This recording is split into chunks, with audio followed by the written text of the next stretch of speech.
Hey everybody, it's your boy, the Tatum Meister here, and I'm here to talk about a very special movie. I wanted to record this now just to get my thoughts out, but Winnie-the-Pooh, Blood and Honey. Yeah.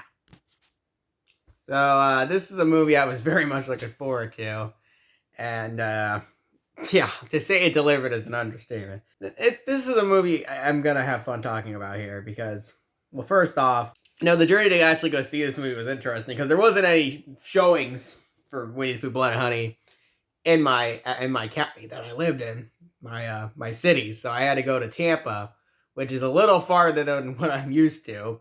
Brian and me went to see it. He took me, and we went to a university mall, which is a little farther than we usually go. But anyway, so we went to go see it, and yeah, it was a pretty baller time. Yeah, so I was excited for this movie for a lot of reasons. One, because I'm a huge Winnie the Pooh fan.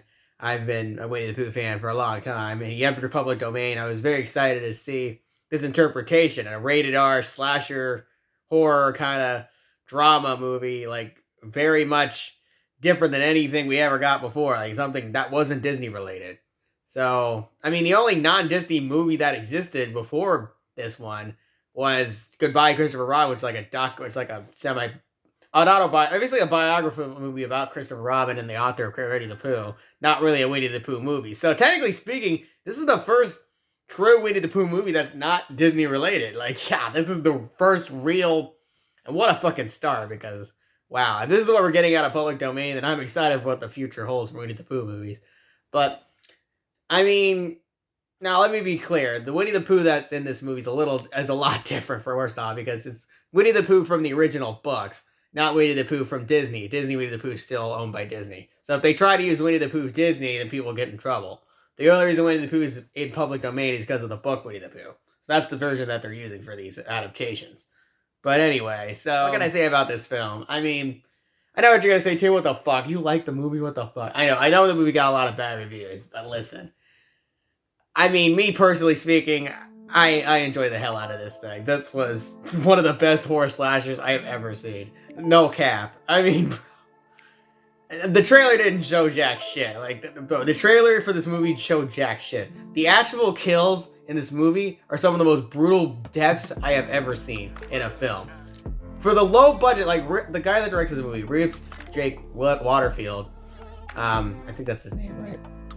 Yeah, Risk Waterfield, that's his name. So, Risk Waterfield has a whole universe of these movies planned. This is only the first. This is his directorial debut, by the way, like feature length. So, what a freaking first film to start with. I am invested in this director from the day. I mean, bro, the fact that we got a movie like this, get this big, an independent movie like this, a passion-filled, a movie that really deserves the attention. I'm glad a movie like this is getting the attention, because it's nice and refreshing to see a movie that with true passion and art and energy put into it getting the attention. A lot of movies made by Hollywood nowadays are not really like that. I mean, that's the thing. With the exceptions of James Cameron and maybe Ridley Scott and maybe Baz Luhrmann, there's only a few directors I would call the exception to the rule. But a lot of Hollywood movies, they don't really give a shit when they're making, bro. They just kind of get it out to get the money, which is just kind of lame. Like, what happened to the passion, bro? Like, for example, the Disney remakes. The Disney remakes, I mean, what the hell? Like, why did they keep doing it? Like, who asked for a Little Mermaid remake, bro? Like, nobody's... I'm hoping that bombs, but... Another thing is, even Marvel movies and Star Wars. Like, bro, Star Wars is getting milked to death, and Marvel had an ending, it had Endgame. I'll watch Marvel movies, but, like, it feels like the same shit every time, bro. They're not even trying with Marvel movies anymore. Not that I've seen. I still enjoyed Phase 4. I'm getting off topic here. My point is, a lot of corporate and Hollywood movies have just been made to get the money. There's no effort being put in. You don't feel that with Blood and Honey. With Winnie the Pooh, Blood and Honey, Riz Waterfield, he gives this movie 110%, bro. The way it's directed, the way it's shot, the way it's edited, how the music is played, the composing is perfect. The actors are giving it their A game, bro. It is the most passion-filled horror slasher film I've seen in years. It is incredibly well done, considering this silly-ass concept. I know, you're probably thinking, Tate, this is a movie about a Winnie-the-Pooh slasher villain being a horror villain. Yeah, I know, that sounds stupid, but trust me, when you watch the movie, it is so incredibly well done. I could not believe it. Like, And they made Winnie a genuinely scary villain. Like, I couldn't believe it. They actually made him a scary villain. I didn't even think that was possible, but they did. Like, bro, that's how well done the film was. Again, the kills in this movie are some of the most jaw-dropping, incredible kills I've seen in a slasher film since Friday the 13th. I mean, that is how brutal the deaths are in this. It is unreal. With the little budget this guy had, $100,000. He used every cent of that $100,000, bro, to make one of the coolest movies I have ever seen. It is unreal, bro. Like, I don't know how anybody can watch this and not be impressed with it, because it is impressive what he did. Like, I mean, with the little budget and little things he had, he was able to craft something better than most big budget films. You gotta give the guy props. That is incredible. And that's what made me impressed about Brightburn, like a movie like that. I mean, this is on par with Brightburn, I'd say, but I'm just saying, low-budget movies like Brightburn, which had a higher budget than this, by the way. I think Brightburn had like a $1 million, $2 million budget. But still, like, I love when directors like that, they can take low budgets like that and go to the absolute limit with them. Like, that is impressive work. That always impresses me every time that happens. Because, like, when I'm watching an MCU movie and it looks goofy and weird, and then I watch this, it's like, yeah, even with Plane, like, I watched Plane, the new rated R Plane movie, and has a way higher budget than fucking Blood and Honey does. It doesn't even feel like a rated R movie. Like, yeah, it has better special effects, but it wasn't visually interesting. The story wasn't that compelling. It didn't really have great acting in it. It just felt like a corporate made thing. Again, with Winnie-the-Pooh, Blood and Honey, you don't feel that. You feel the energy. You feel the passion. You feel the writing. You feel everything in this. I was immersed, bro. I was so impressed with what they did. Like, it is unbelievable how great it was. I know, it's like, hey, Winnie-the-Pooh, Blood and Honey, come on, man. No, I'm being for real, bro. It's freaking awesome. Like, yeah. So, but again, that doesn't mean the movie's perfect. As awesome and as enjoyable as this film was, as kick-ass as it was, I don't think it's perfect by any means. And here's my slight nitpick criticism of it. So this is kind of, I might put a semi-spoiler warning here. Semi-spoiler for, if you won't want to go spoiler-free, I'll put a link. I'll put a timestamp here to skip this part, but a semi-spoiler warning ahead. So there's one part that I was a little like, yeah, actually two parts that was a little like, yeah, I don't know. The first part is, yeah, there was this side plot with this one chick. I think her name was Alice. Yeah, Alice, I think her name is. So this girl, she had an experience with this old guy coming in her house, but this scene had nothing to do with the rest of the movie or the story. It kind of felt like the scene in Sonic 2, where it was like, why is this in the movie? Like, it has nothing, or Nope with the monkey. It's like the movie Nope by Jordan Peele. It's like, why is this in the movie? It has nothing to do with the rest of the plot. Like, what? Why didn't you just cut it out or just have it make sense? Like, why was it in the movie? Alright, so that was my main criticism of that scene. The second criticism is there was one part where when he's on the car, he's holding the car, he's chasing it, like he's coming after them. That part felt way too long. Like, they draw that up way too freaking long. I felt like that part was just like, why? Like, what are you getting to? I mean, I don't know. I get why. I don't know. That part I feel like you could have cut him like a few seconds or maybe a little more. It felt too long considering like how fast-paced the movie was. But again, other than those two scenes, the rest of the movie is just a baller, fun, epic horror time. Even with the small, like I said, the main issue is just some things feel drawn out. Felt like, why? Again, other than a few scenes, this movie is essentially as perfect as you could have done it. Like, for a horror slasher Winnie-the-Pooh film, this is as credible as they could have done. Like I said, every single kill, every single death in this film, you feel it. It is brutal to the max. Emphasis on the blood part of the title, because my God, for the $100,000, they went the absolute limit with it. Like, I couldn't believe I was fucking. If you have a light stomach, do not watch this movie because they go insane with the kills. Like, it is brutality. I couldn't believe. They make Winnie a freaking psychopathic villain in this. It is awesome. So yeah.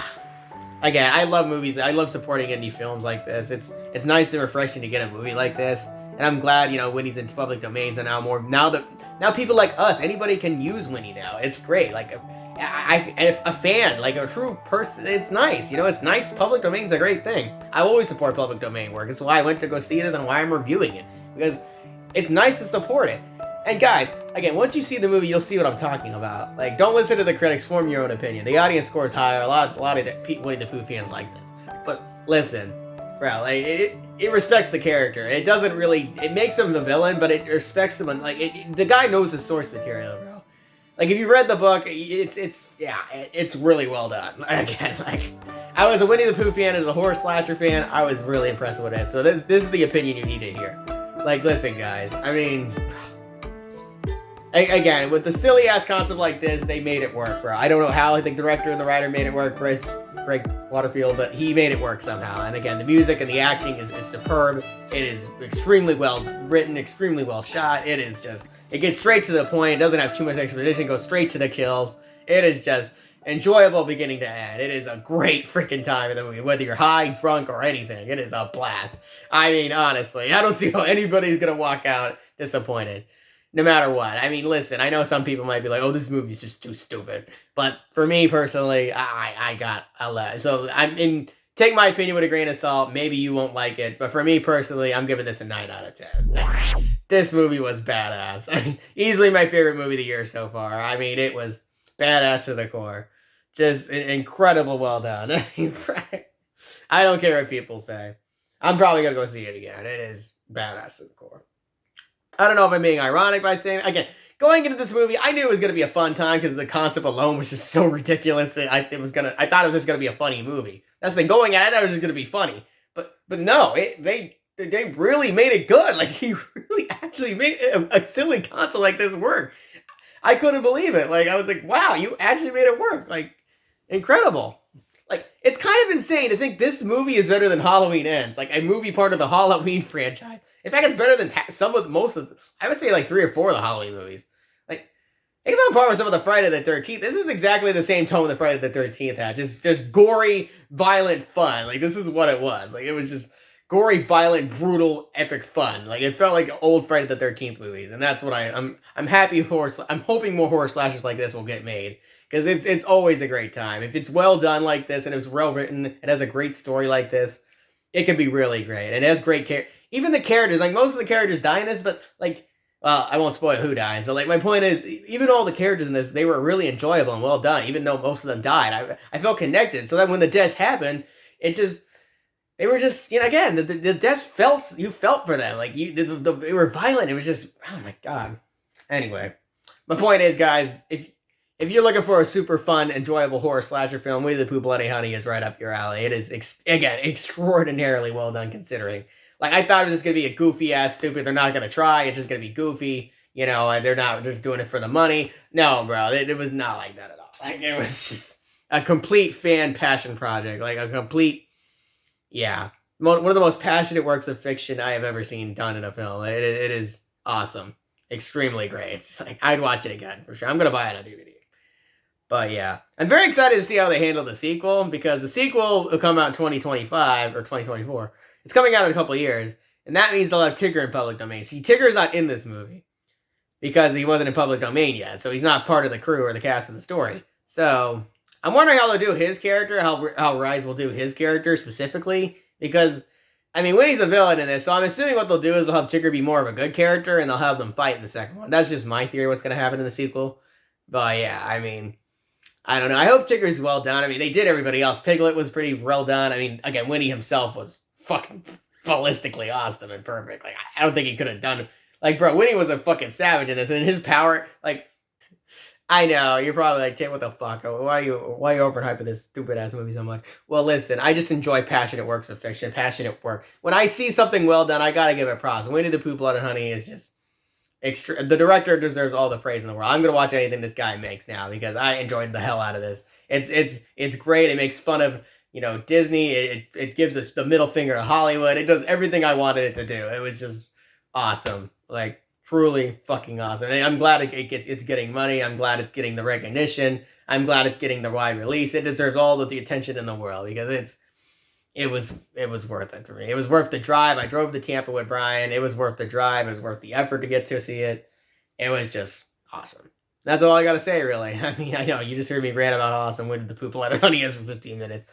But yeah, that's all I gotta say, really. No, Tatum Meister signing out.